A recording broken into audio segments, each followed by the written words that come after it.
পৃথিবী আমার অনির্ধারিত আমার একটু দেরি হওয়ার কারণে আমি সবার কাছে বিনীতভাবে ক্ষমা সুন্দর দৃষ্টিতে দেখার জন্য সবাইকে বিনীত অনুরোধ করছি।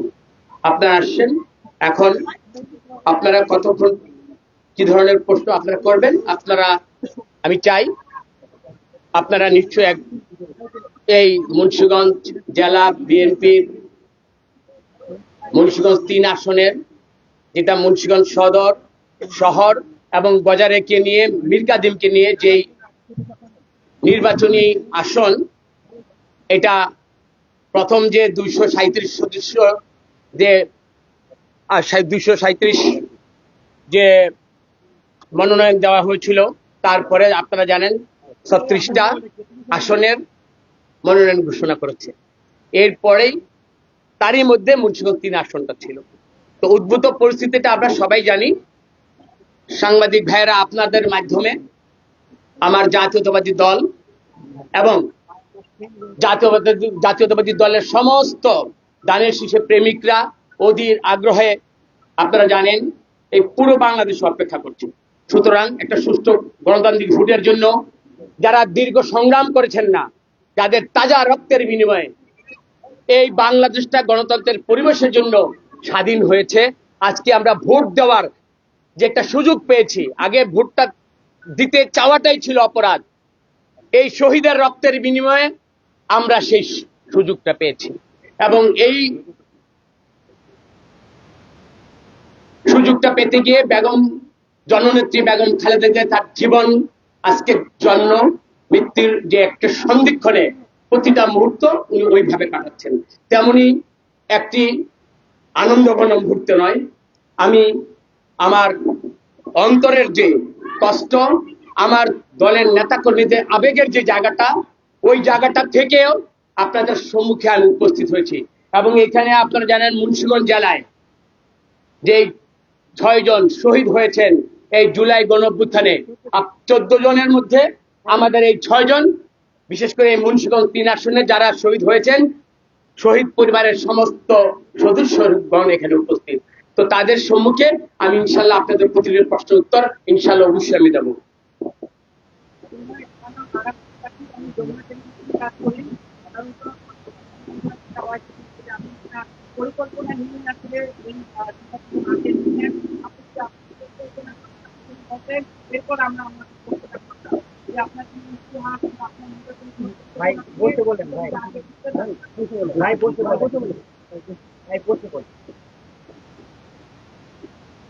আমরা জানি বাংলাদেশের যে ত্রয়োদশ নির্বাচন যেটা অনুষ্ঠিত হবে, এখনো নির্বাচনের শিডিউল ঘোষণা হয়নি। নির্বাচন ঘোষণা হলে আমার দল একটা ইশতেহার ঘোষণা করবে। প্রথম যে প্রাথমিক যে একটা বাছাই, ওই বাছাইতে এখানে মুন্সিগঞ্জ 3 আসনের জন্য আমাকে মনোনীত করেছে। তো এই মুহূর্তেই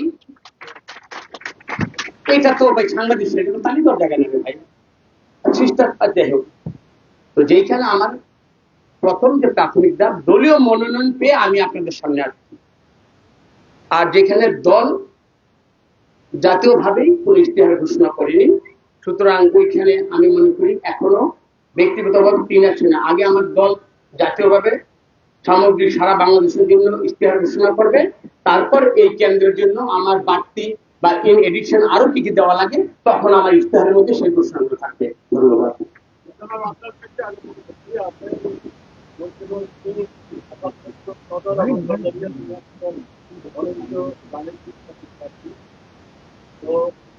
স্থানীয় জনতার কর্মসংস্থানের লক্ষ্যে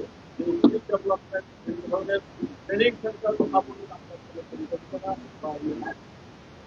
আপনারা জানেন আমাদের সম্মিলিত যে জাতীয় ঐক্যমত্য সরকার গঠন হবে, সেখানে আমার দল জাতীয়তাবাদী দল 31 দফা দিয়েছে। এই 31 দফার উপর সারা বাংলাদেশে আমার নেতা কর্মীরা এই প্রান্ত থেকে ওই প্রান্তে বাংলাদেশে কাজ করেছে। এবং আপনারা যদি 31 দফায় যদি আপনারা একটু যদি চোখ বুলান, আপনার যে যুবকদের বা যে কোনো শ্রেণী পেশার মানুষের যে কর্মসংস্থানের যে ব্যাপারটা বলা আছে, এবং 31 দফার পরে আমার দল কোনো জায়গা থেকে বা কোনো শ্রেণী জায়গা থেকে আরো যদি কোনো কর্তন বর্ধন বা সংযোজন বিয়োজনের যদি ব্যাপার থাকে এবং পরামর্শ নিয়ে আরো যে অধিকতর যুগোপযোগী এবং বাস্তবধর্মী কোনো যদি আমাদের যে কোনো দফার যদি আমাদের ইনক্লুড করতে যে জনস্বার্থে অবশ্যই ইনশাল্লাহ সেটা করবে।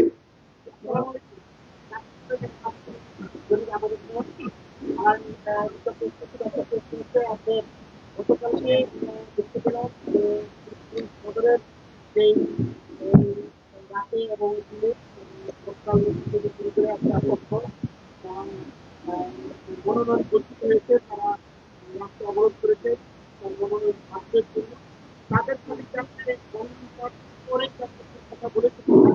আর দুই নম্বর প্রশ্ন হচ্ছে আপনাদের দলের একটি প্রার্থী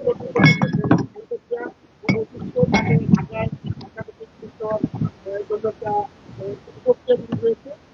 সেক্ষেত্রে আপনার যে আজকে সেই এবং আজকে আপনি যে আনন্দ মিছিল এরকম ভাবে আসছেন সেরকম ধন্যবাদ আপনাকে।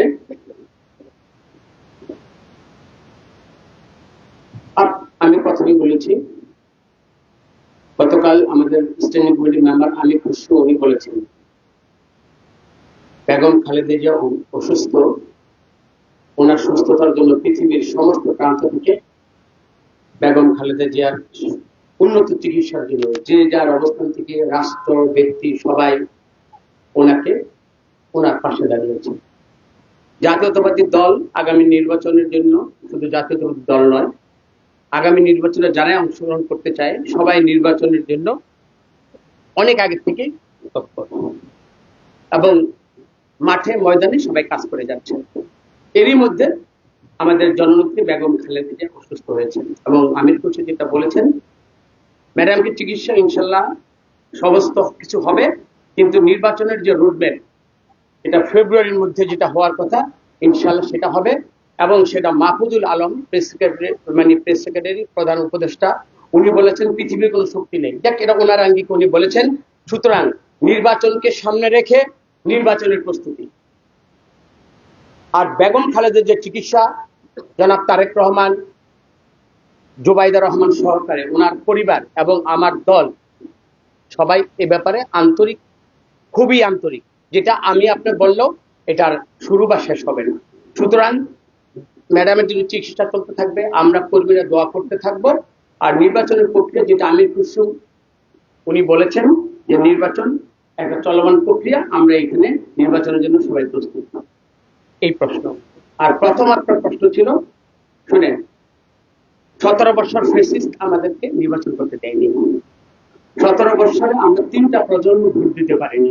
এটি হলো প্রজন্ম ভোটারদের ক্ষেত্রে। নেতৃত্বের ক্ষেত্রেও এই ভোটের মাধ্যমে আমরা কেউই জনপ্রতিনিধি হয়ে জনগণের কথা বলার জন্য আমরা পার্লামেন্টে যেতে পারিনি। তো সেইখানে আমাদের এই মুন্সিগঞ্জ 3 আসনে বিশেষ করে 4 জন প্রার্থী ছিলেন, আমরা সেটা জানি এবং সবাই যে যার জায়গা থেকে নির্বাচন প্রার্থী হয়ে নিজেকে যোগ্য মনে করি সবাই ইতিমধ্যে যে যার বক্তব্য বলেছে, যে যার আঙ্গিকে যে যার যোগ্যতাগুলোকে জনগণের মাঝে এবং পার্টির মধ্যে সেটাকে ফুটিয়ে তুলেছে, আলোকিত করার চেষ্টা করেছে। সেখানে আমিও আমার ক্ষুদ্র, আমার সংগ্রামী জীবন, আমার রাজনৈতিক জীবন দিয়ে আমি চেষ্টা করেছি এবং সবারই ইতিমধ্যে আপনারা ডকুমেন্টারি আপনারা এই ফুটেজগুলো আছে যে দানের শীষ জাতি দেওয়া হবে, তার পক্ষে ইনশাআল্লাহ আমরা সেটা কাজ করবো। এই প্রতিশ্রুতিগুলো আমরা শুনেছিলাম। আমি মনে করি সেই প্রতিশ্রুতিগুলো ব্যাপারে জাতি, জনগণ, বিশেষ করে মুন্সিগঞ্জের 3 আসনের সবাই জনগণ সেই প্রতিশ্রুতির প্রতি শ্রদ্ধা। তো এখন দানের শীষ একজনকে দিবে, এটাই স্বাভাবিক। এরপরে বিক্ষোভ হবে। এই বিক্ষোভটা সাংগঠনিক কিনা, এই বিক্ষোভটা দলের কাছে আইনের চোখে এটা কতটুকু গ্রহণযোগ্য, সেটা দল এবং বাংলাদেশ একটা রাষ্ট্র আইন প্রয়োগকারী সংস্থা সেটা বিশেষভাবে সেটা নিশ্চয় অবজার্ভ করছে। এখন আমি বলেন জাতীয়তাবাদী দল নমিনেশন দিয়েছে, জনগণের তো ভোট যখন আসবে জনগণ তখন ভোট দেবে, কিন্তু আমার কারণে যদি আমার না পাওয়ার বেদনায় বা আমার না পাওয়ার বঞ্চনায় যদি সাধারণ একটা মানুষ কষ্ট করে, এর দায় দায়িত্ব যখন দলের উপরে পড়ে, আমার নেত্রীর উপরে পড়ে, আর সর্বোপরি বেগম খালেদা জিয়া যেখানে অসুস্থ, তারেক রহমান বিদেশ থেকে বাংলাদেশে আসবে, সবগুলো প্রেক্ষাপট আমরা জানি। এবং আমরা যদি আমাদের কমিটমেন্টের উপরে যদি থাকি এবং দল যাকে দিয়েছে ওই ব্যাপারে যদি, আমিও তো কমিটমেন্ট করেছিলাম যে দানের শীষ যাকে দিবে তার পক্ষে আমি কাজ করব। তো আমি আমার জায়গাতে ঠিক আছি। কেউ যদি তার কমিটমেন্ট করে, কমিটমেন্টের বাইরে যদি রাজপথকে বেছে নিয়ে থাকে না পেয়ে, এর উত্তর সাংগঠনিক ভাবে যিনারা করেছেন তারা দিবেন। এবং সর্বোপরি রাষ্ট্র তার জায়গা থেকে এইগুলোর একটা প্রতিকারের মানসিকতা এবং আমাদের সৌহার্দ্যপূর্ণ একটা সম্পর্কের মধ্যে দিয়ে আগামীতে যেন আমরা সবাই মিলে যেন ধানের শীষ থেকে প্রতীকটাকে আমরা ধরে রাখতে পারি, সবাই যেন একযোগে খালেদা জিয়ার জন্য, শহীদ প্রেসিডেন্ট জিয়া রহমানের জন্য, ধানের শীষের জন্য, তারেক রহমানের জন্য এক কেন্দ্রবিন্দু থেকে যেন সবাই কাজ করতে পারি। আর এই বিক্ষোভটা শুধু মুন্সিগঞ্জ 3 আসনে হচ্ছে না, সারা বাংলাদেশে আপনারা জানেন 300 সিটের মধ্যে এটা হচ্ছে।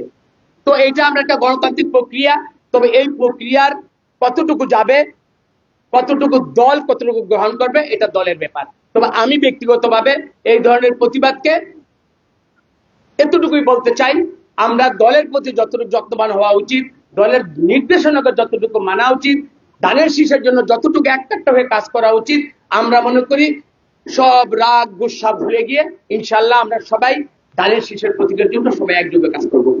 ভাই আমার একটা প্রশ্ন আছেন, তাদের একটা প্রশ্ন থেকে এগিয়ে যাওয়ার একটা ছবি। আজকে আমরা সরকারের মধ্যে সবচেয়ে একেবারে জনসমুদ্র তৈরি করেছি। আপনি একটা প্রস্তুতি আপনাকে সরকার এবং পদের আপনি আছেন, গণিত প্রার্থী করেছে, আপনি আজকে প্রথম পদে আছেন। সেই জনসমুদ্র আমরা দেখলাম বাজারিয়া এবং সদরের এই বিশাল জনসমুদ্রের জন্য আপনারা কোনো বার্তা বা মেসেজ পাঠিয়ে এই বার্তা নিয়ে আপনার জনগণ, আমরা সাধারণ জনগণ, আপনি এই বার্তা নিয়ে আমি একটু ভুলে গিয়েছিলাম ওই অংশে যে এটা কোনো মোটর শোভাযাত্রা ছিল না। গত পরশুদিন ডিক্লেয়ার হয়েছে, আমি তখন হসপিটালে ভর্তি ছিলাম। এখন আমার গলার অবস্থাটা আপনি দেখছেন। এখন রাজনৈতিক কিছু ট্রেডিশন যদি আমি নাও বলি, এখানে দেখেছেন সবাইকে বলতেছি চুপ করতে, তারপর তালি না দিতে, এগুলো আমি বলে দিয়েছি। এগুলো এদেশের কালচারটাকে আমরা এখন ওইভাবে ডেভেলপ করতে পারি। এই জন্য যদি আমি মনে করেন, আমি তো অবশ্যই সরি, তবে আমি প্রথম দিকে যত্নবান ছিলাম আমার হাইওয়েটা একটা মানুষ যেন কোনো মিছিল না করার কারণে। হ্যাঁ, যেহেতু আমি আসবো ঢাকা থেকে, তার মূলত আজকে আমার বাবা মায়ের কবর জিয়ারত করতে আমি এখানে দোয়া চাইতে আসছি, এইটাই ছিল আমার উদ্দেশ্য। তো এরপরে যেটা যদি হয়ে থাকে, আমি চেষ্টা করেছি সর্বোচ্চ হাইওয়েতে যেন কোনো কষ্ট না হয়, এবং আমার মনে হয় ওই কষ্টটার জন্য জনগণ আমাকে ক্ষমা করবে। কারণ জনগণের ভালোবাসা, উচ্ছ্বসিত ভালোবাসা, এটাও তো আরেকটা আনন্দের বহিঃপ্রকাশ। সুতরাং এটাও তো মূল্যায়ন করেন, অসুবিধা নেই। আমরা মাথায় ছিল এবং ভবিষ্যতে আপনাদের এরকম ঘটনা ঘটালেও আমরা ঘটনা দেখেছি, কিছু মানুষ চেষ্টা করেছে হাইওয়ে বন্ধ করে। আপনি মনে দিয়েছেন এই জায়গা থেকে এই জনদুর্ভোগ খুরদার শুধু লেখনই নয়, আপনাদের বিবেকের যা জনকল্যাণের জন্য শুধু আমরাই চিন্তা করি না, রাষ্ট্রে সমাজে আপনারাও চিন্তা করেন। জাতীয়তাবাদী দল তারই একটি দল, যারা 3বার ক্ষমতায় ছিল, আপনাদের ভোটের মাধ্যমেই, আপনাদের বিবেচনার মাধ্যমে আবার বাংলাদেশের রাষ্ট্র ক্ষমতায় যেতে চায়। এখন দেখেন, আমরা কথা এবং কাজে যদি মিল না রাখি, দল শাস্তি দিতে পারে। নিশ্চয়ই সারা বাংলাদেশে যা হচ্ছে আপনারা জানেন, ও যেখানে যেখানে এই মনের ক্ষোভ থেকে বঞ্চনা, কষ্ট যেটা হচ্ছে, এটার বহিঃপ্রকাশের জন্য জনগণের কোনো দোষ নেই। আমরা দল করে দলের পরিচয় দিয়ে যদি জনগণকে ভোগান্তি দেই, জনগণকে কষ্ট দেই, সবারই একটু খেয়াল রাখা উচিত। আমার পরিচয় কি? জাতীয়তাবাদী দল। যারা করেছেন তাদের পরিচয় কি? জাতীয়তাবাদী দল। এবং আমি কারোর নাম উল্লেখ করবো না, আমি শ্রদ্ধা করে আজকে মুন্সিগঞ্জ 3 আসনের মাধ্যমে যে আজকে মনোনয়ন দান করেছেন, এইখানে আপনাদের মাধ্যমে একটা বার্তা দিতে চাই। বার্তাটা হলো, স্বাধীনতার পরে জাতীয়তাবাদী দল, আপনারা জানেন মুন্সিগঞ্জের একটা আঞ্চলিক একটা জায়গা, সেটার নাম হলো গোজারিয়া। এই গজারিয়া এই জাতীয়তাবাদী দল তৎকালীন সিদ্দিকুর রহমান এবং জননেতা জনাব আব্দুল হাই সাহেব, উনিও একজন অসুস্থ, আপনাদের মাধ্যমে ওনার সুস্থতা আমি কামনা করছি এবং আপনাদের মাধ্যমে আরেকটা বার্তা দিচ্ছি, ওনার পরিবারের সাথে আমি ইনশাল্লাহ অবশ্যই দেখা করব, আমি দেখা করার চেষ্টা করব। এবং এই যারা মুক্তারপুর বলেন বা মুন্সিগঞ্জের মধ্যে, আপনারা তো আজকে গজারের পাঠ দেখলেন, আমার এক সাংবাদিক ভাই বলল গজারের ইতিহাস এটা দেখেন। আপনাদের উপর আল্লাহর উপর অগাধ বিশ্বাস এবং আপনাদের সামনে একটি কথা বলতে চাই এবং আপনাদের মাধ্যমে আজকে আমি কিছু কথা বলবো। আমি ভাইবের বাসায় যাব, আমার এখানে যে ৩-৪ জন আরো যারা ক্যান্ডিডেট ছিলেন, আমাদের মুন্সিগঞ্জ জেলা বিএনপির সদস্য সচিব জনাব মহিউদ্দিন সাহেব, নির্বাহী কমিটির মেম্বার আকম মুজাম্মেল, রহিমা শিকদার সহ একজন ব্যবসায়ী কুস্তি সহ জেলা কমিটির মেম্বার সবাই নমিনেশন দিয়েছিল। আমি সবার সাথে যোগাযোগের চেষ্টা করেছি, একজনের সাথে কথা হয়েছে, বাকি 3 জনের সাথে আমার কথা হয়নি বা ওনারা রিসিভ করেনি আমার নাম্বার। আমি চেষ্টা করেছি, আমার চেষ্টা অব্যাহত থাকবে। তারপরে সবচেয়ে বড় চেষ্টা থাকবে কার কাছে? 5,20,000 ভোটারের কাছে। আমার সর্বোপরি যেই ভোটারদের মাধ্যমে ধর্ম বর্ণ, হিন্দু বৌদ্ধ খ্রিস্টান সব জাতি ধর্ম বর্ণের নির্বিশেষে যারা ভোটার, যারা এই অঞ্চলের মানুষ, তাদের প্রতিটি দোরগোড়ায় আমি পৌঁছবো। এটা আমার অঙ্গীকার, এটা জাতীয়তাবাদী দলের অঙ্গীকার, এটা তারেক রহমানের নির্দেশনা। আমি প্রতিটি দোরগোড়ায় যাব। তো আপনারা, আপনাদের মাধ্যমে আজকে আমি একটা বিনীত রাষ্ট্রের আমি একজন নাগরিক। আমার সংগ্রামী জীবন 40 বছর। আমি ঢাকা কলেজ, ঢাকা বিশ্ববিদ্যালয় থেকে ছাত্র দলের সেন্ট্রাল কমিটির মেম্বার থেকে আমার পদযাত্রা শুরু। ধারাবাহিকভাবে আমার রাজনৈতিক যে পদায়ন বিভিন্ন সময়, সেটা আপনারা দেখেছেন। জাতীয়তাবাদী ছাত্রদল আমানুল্লাহ আমান, খায়রুল কবির খোকন, এই যে ফজলুল হক মিলনের স্বামী, তাদের ইলিয়াস ভাই, আমরা সবার কিন্তু আমরা কন্টেম্পোরারি ছিলাম। জাতীয়তাবাদী ছাত্রদল থেকে দেখেছেন কতজন নমিনেশন পেয়েছে, তারই ধারাবাহিকতায় এই নমিনেশনটি এসেছে।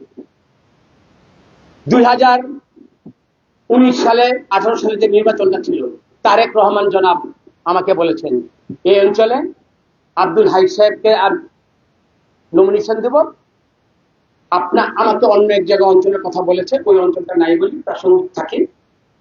আমি দ্বিতীয়বার আমার নেতা জনাব তারেক রহমানের কাছে আমি এই এলাকায় একজন যোগ্যকে প্রার্থী বা আমার রাজনৈতিক কন্ট্রিবিউশন আমি যোগ্য, আমি দ্বিতীয়বার আমি তারেক রহমান আমার নেতার সাথে আমি দ্বিতীয়বার কোনো আর্জি করিনি, আমার পক্ষের কোনো যুক্তিগুলো আমি দেখাইনি। তারপরে আসি মুন্সিগঞ্জ জেলায় আমি সাধারণ সম্পাদক এবং সদস্য সচিব ছিলাম। আমাকে যখন জেলা থেকে অব্যাহতি দেওয়া হয়, তারপরে জনাব তারেক রহমান সাহেবের সাথে আমাকে উনি সাক্ষাৎকারের সুযোগ দিয়েছেন, আমি ওনার সাথে কথা বলেছি। আমি একটা শব্দ বলিনি এই জুলাই অভ্যুত্থানের পরে আপনি কেন আমাকে দল থেকে অব্যাহতি দিয়ে বা আমাকে দলের কাছ থেকে জেলার দায়িত্ব থেকে সরিয়ে আপনি আমাকে অন্য কোথায় কাজ করার সুযোগটা দিবেন। উনি তাকিয়েছিলেন, বলেন আপনি দলের পরীক্ষিত মানুষ, ছাত্র দল করা ছেলে, আপনাকে কখন কোথায় দিতে হবে এর দায়িত্ব আমি তারেক রহমানের। কথাগুলো আপনি শুনেন। তা আমি ওই পরে আমার জনাব তারেক রহমান বলছি আমি এলাকায় কাজ করতে চাই। আচ্ছা, এলাকার যদি কোনো রেসপন্স আছে আপনার পক্ষে, এটা সময় আসলেই কথা বলবে। আমরা সবাই বলি আপনাদের মাধ্যমে, কিন্তু আমার অনেক কথাগুলা প্রশ্ন একটা, কিন্তু এটার মধ্যে দিয়ে অনেকগুলো উত্তর এর মধ্যে জড়িত থাকে। আপনারা আমার কথাগুলো শুধু শুনেন। তারপর থেকে আমি এলাকায় লেগেছিলাম। আমার 7 বারের জেল, ঢাকা বিশ্ববিদ্যালয় বহিষ্কৃত, আমার কন্ট্রিবিউশন, আমার সাথে ইলিয়াস আলী গুম, ইলিয়াস আলীর সাথে কিন্তু আরেকবার গুম হয়েছে ইলিয়াস আলী মামুন, ওই সময় আমিও গুম ছিলাম। এই দলের তৎপরতা আল্লাহ তাআলা আমাদের সেই গুম থেকে আবার কিন্তু বাঁচিয়ে এনেছেন। ইলিয়াস ভাই, নাসরুল পিন্টু নেই, আমার সংগ্রামী কাফেলায় অনেক মানুষকে আমরা হারিয়েছি, আমি তাদেরই কিন্তু একজন সহযোগিতা। আমরা অনেক ছোট ভাইরা আজকে নমিনেশন পেয়েছে, আলহামদুলিল্লাহ। এটা কিন্তু বেগম খালেদা জিয়া তারেক রহমানের সুদূর প্রসারী তারুণ্যের উপর যে আগামী দিনের বাংলাদেশ, এটা কিন্তু তারই ধারাবাহিকতার ফসল। আপনাদের দোয়া আমি মনে করি এই মুন্সিগঞ্জ 3 আসনটা যখন আব্দুল হাই সাহেবকে বলল উনি এলাকার নমিনেশন করবেন, আমি ওনার সাথে দ্বিতীয় করে বাক্য কোনো আর্গু করিনি। আমাকে জেলা করতে বাদ দিল, আমি কোনো আর্গু করিনি। আমি বলছি এলাকায় আমি জনপ্রতিনিধি হতে চাই। আপনারা জানেন এলাকার প্রতিনিধি হয়ে জনগণের জন্য কাজ করার জন্য একটা মানুষের সারা জীবনের একটা স্বপ্ন থাকে, সেটা হলো পার্লামেন্টের সদস্য হওয়া। পার্লামেন্টের সদস্য হওয়া কি, সেটা ক্ষমতা না, দায়িত্ব নেওয়া। আমি চ্যালেঞ্জ গ্রহণ করেছিলাম। উনি চেয়েছিলেন শিক্ষিত, যোগ্য, সৎ এবং দলের জন্য একটা পরিশ্রমী মানুষ, যারা মানুষের গিয়ে ডোর টু ডোর গিয়ে মানুষের পালস গুলো বুঝতে। আপনারা এই সাংবাদিকরা আছেন, আমি কি করেছি, কাজ করেছি, কতগুলো জনকল্যাণমূলক কাজ করেছি, এবং যেই কারণে এই আওয়াজটা তারেক রহমানের হিসাবের খাতায় জমা হয়েছে। আপনারা জানেন তারেক রহমানের নিজস্ব একটা অনুসন্ধান সেল থাকে। যারা জানেন না, আজকে আমার কথাগুলো রেকর্ড থাকবে, তো কথাগুলো একটু শুনে আপনারা হয়তো অনেকেই জানেন বা বিশ্বাস করতে চান না। ওনার একটা অনুসন্ধানী সেল, যেটা কেউই জানে না। আমি গজেরিয়াতে মুন্সিগঞ্জে কারা কাজ করে, আমি যে সেন্ট্রালে এত যোগাযোগ আমার, আমি কাউ কাজ করতে চিনি না। এত নীরবে ইম্পার্শিয়ালি উনি কাজ করেন।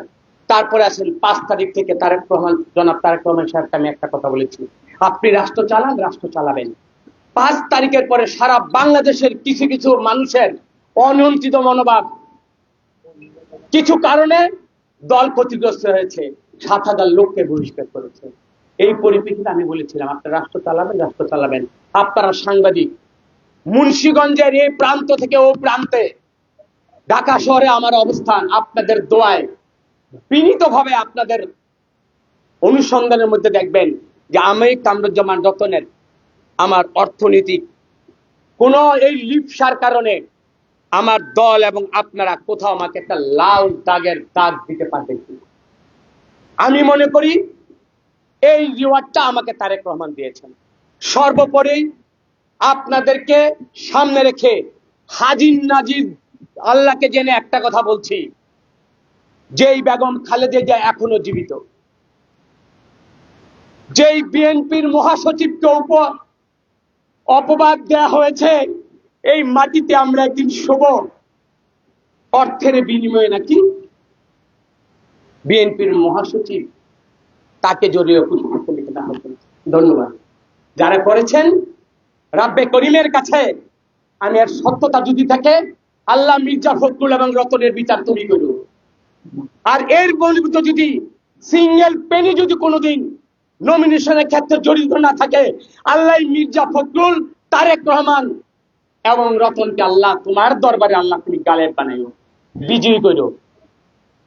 সর্বোপরি আরেকটা মেসেজ দিতেই হবে আজকে, আমার নেত্রী এখনো ইনশাল্লাহ সুস্থতার অপেক্ষায়, আরেক গোলাপের অপেক্ষায় আছেন। আমার নমিনেশনের জন্য ইনশাল্লাহ বেগম খালেদা জিয়া বলেছে, আচ্ছা হাই সাহেব তো নেই, আমি তো রতনকে মুন্সিগঞ্জে দিয়েছিলাম, হাই সাহেবের পরে রতন ইলেকশন করবে এই জায়গা।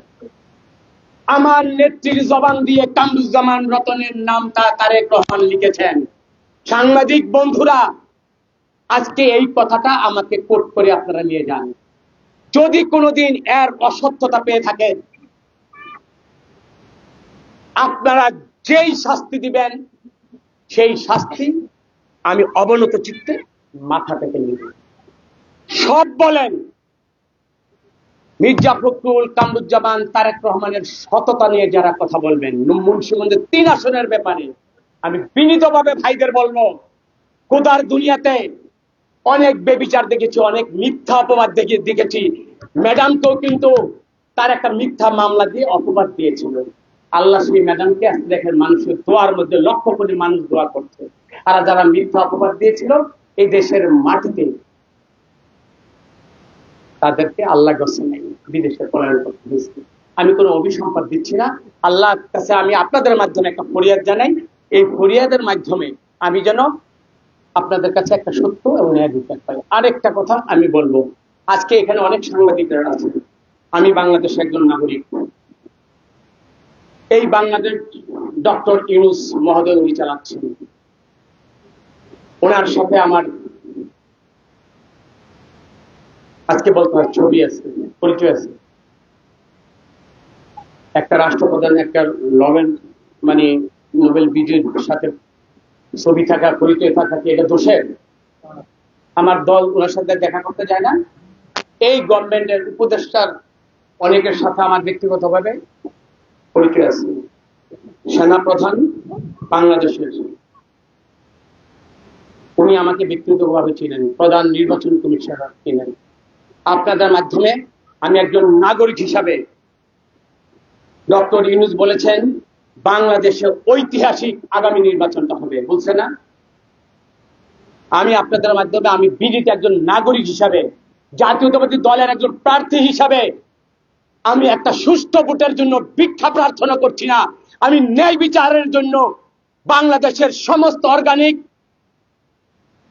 ডক্টর ইউনূস, নির্বাচন কমিশন, ওনার পর্ষদ এবং জনাব ওয়াকার, আপনাদের কাছে আমি বাংলাদেশের সত্য এবং সততার একজন প্রার্থী হিসাবে আপনাদের ন্যায় বিচারের উপর, আপনাদের এই সাজানো যে প্রশাসন যার অঙ্গীকার জাতির কাছে করেছেন, এই মুন্সিগঞ্জের 3 আসনকে আমি আপনার কাছে নাগরিক হিসাবে ডক্টর ইউনূস বিনীত প্রার্থনা করছি। মানুষকে ভোট দেওয়ার সুযোগটা শুধু দিয়ে দেন।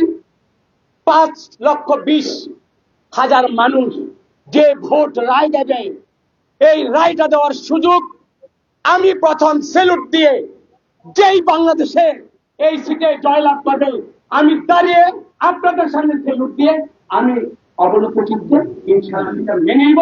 আমাকে সেই সুযোগটা দেন। নাগরিক হিসাবে এই আত্মরাগ, এই আবেদনটা আমি করলাম।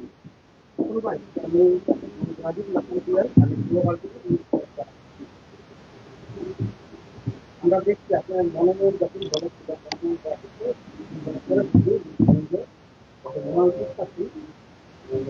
তারা আন্দোলন করতে, মতামত করতে, অনেক ধরনের আন্দোলন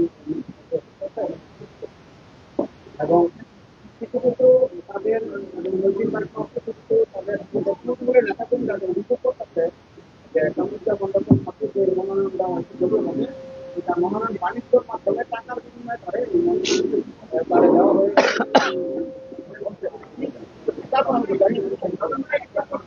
এই একজন প্রশ্ন করতেছে দেওয়া হয়েছে তৃণমূলের কোনো যারা নেতাকর্মী আছে তাদের সমর্থন দেয় নাই, দলীয় ভাবে তারা নিয়ে তারা মনোনয়ন বাণিজ্যের মাধ্যমে তারা এই জিনিসটা দেওয়া হচ্ছে। তারা যে পরিচয় পায়, তারা যে তারা যে বিরোধিতা করতেছে এবং তৃণমূলের নেতাকর্মীরা বিরোধিতা করতেছে, আপনি যদি মনোনয়ন পাইছেন, আপনি যখন নির্বাচন নির্বাচন জয়ের ব্যাপারে এই সমর্থন না থাকলে আপনাদের জয়লাভ করার মাথা আমি স্টেপ বাই স্টেপ কথা বলতে চাই। মনোনয়ন বাণিজ্য শব্দটা একটা আবিধানিক অর্থ।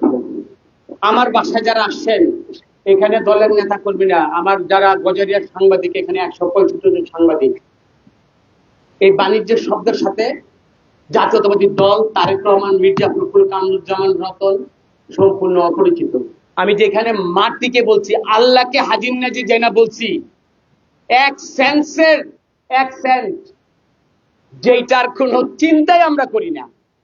আমার বাড়িতে আসলে আমি আমার কর্মীদেরকে আমি চা খাওয়াইতে অনেক সময় পারি নাই। চা না খাইয়া দিনের পর দিন এই মানুষগুলো আমার জন্য, ভাই নিজের খাইয়া ধানের শেষ, এইটা হলো আমার কর্মী বাহিনীর পরিচয়। সুতরাং যারা এটা বলছে তাদের কাছে উত্তরটা চাই। আর রতন, কামরুজ্জামান রতনের 7 বারের জেল, আমি যাই ঐতিহাসিক ভাবে আমার যে ভূমিকা রাজনৈতিক ভাবে, টাকা দিয়ে যারা চিন্তা করে দলের নমিনেশন নিতে হবে, পার্লামেন্টে কথা বলতে হবে, তাহলে আমি টাকা উড়ামু না পার্লামেন্টে জনগণের কথা বলবো? কোনটা? যাদের এই মানসিকতা এই কথাগুলো বলছে, আমি তাদের সম্পর্কে আমার কোনো মন্তব্য নেই। তবে এতটুকু বলি, মনোনয়ন পেতে হলে টাকা দিতে হয়। এই প্রক্রিয়ার ভাই আমার এই আল্লাহ আমার এই মানসিকতা ভাই আমি শুনি নাই, ধারণ করি না।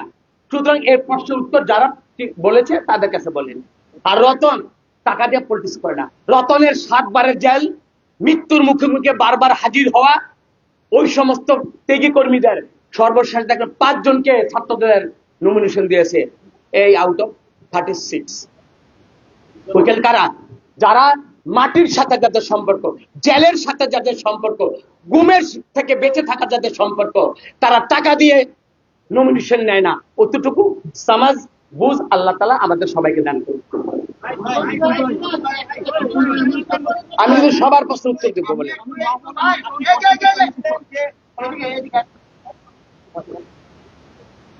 আমি ভগবতীপুর উপকূল, তো আমি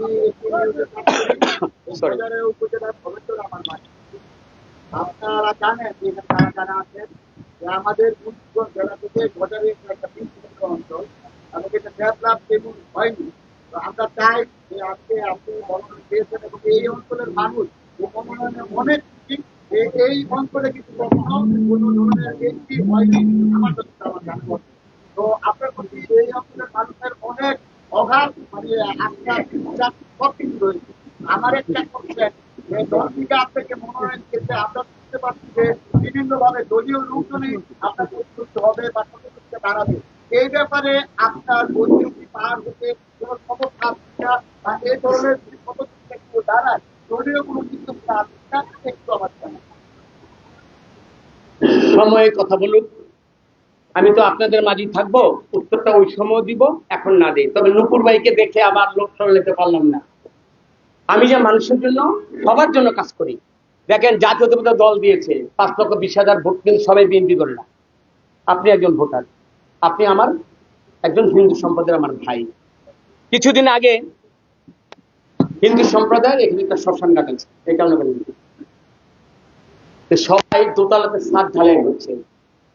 সবাই করছে যে বাঁশ দেওয়া উত্তরতে একটু কষ্ট হবে, আমার ধৈর্য রাখতে পারে না নিচে। আমি কি না, উনি চাচ্ছেন আমি ছাদের উপরে এই বাঁশে কিন্তু রিক্স দিয়ে কিন্তু আমি উপরে উঠছি। আমার সহমর্মিতা, আমার ভালোবাসা এবং আমার দায়িত্ববোধটা এরকমই, সবার জন্য আমার সমান। আমি মনে করি আপনারা আমার কাজের মধ্যে দিয়ে এবং ভবিষ্যতে যে কেউ স্বতন্ত্র প্রার্থী হতে পারে। আমি শুধু এটুকু বললাম, আমি রাষ্ট্রের কাছে কিন্তু একটা নাগরিক হিসেবে আবেদন চেয়েছি।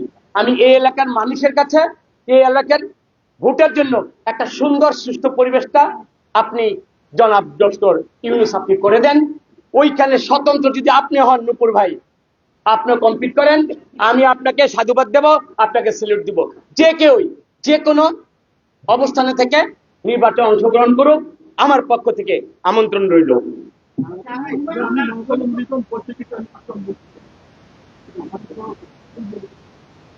স্বাধীনতার পরবর্তী সময় মুন্সিগঞ্জ পর্যায়ের প্রার্থী কখনো এমপি নমিনেশন পায় না, সেটা এখানে পরবর্তী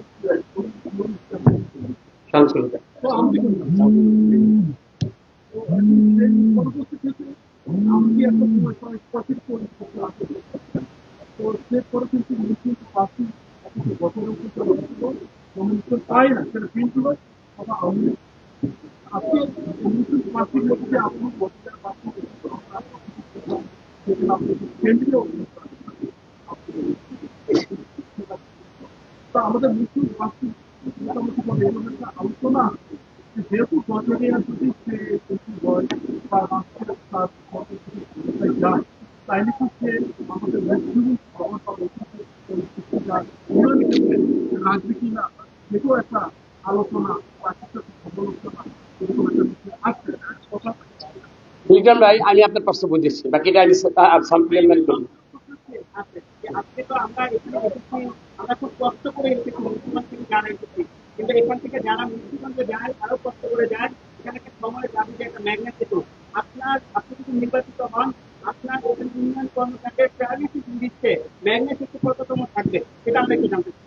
আমি সেটা প্রতি সেতু থাকবে, আমাদেরকে আমি আমার প্রারম্ভিক বক্তব্য বলেছিলাম যে মুন্সিগঞ্জ শহর সদর মিরকাদিন তারা আমাদের কিন্তু শ্রদ্ধার এবং একটা মানে মাথার তাজ বলতে পারে, তাজ থাকবে এবং তাজকে আরো অলঙ্কিত করার জন্য গজারিয়া অংশীজন হিসাবে মুন্সিগঞ্জের সদরের সাথে কাজ করে যাবে।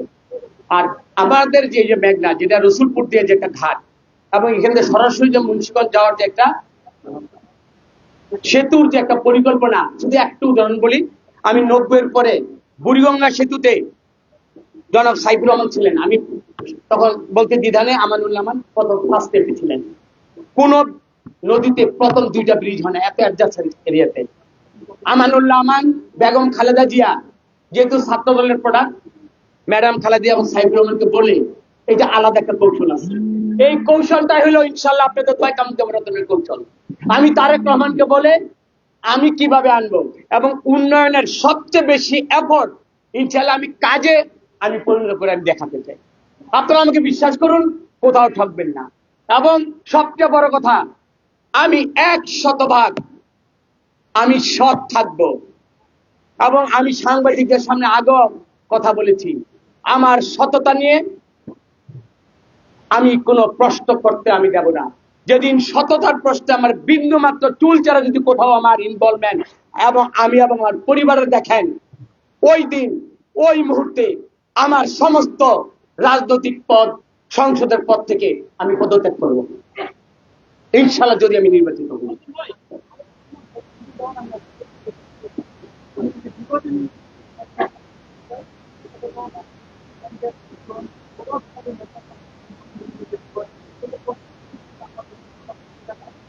এই বিপদে মোকাবেলার জন্য অবশ্যই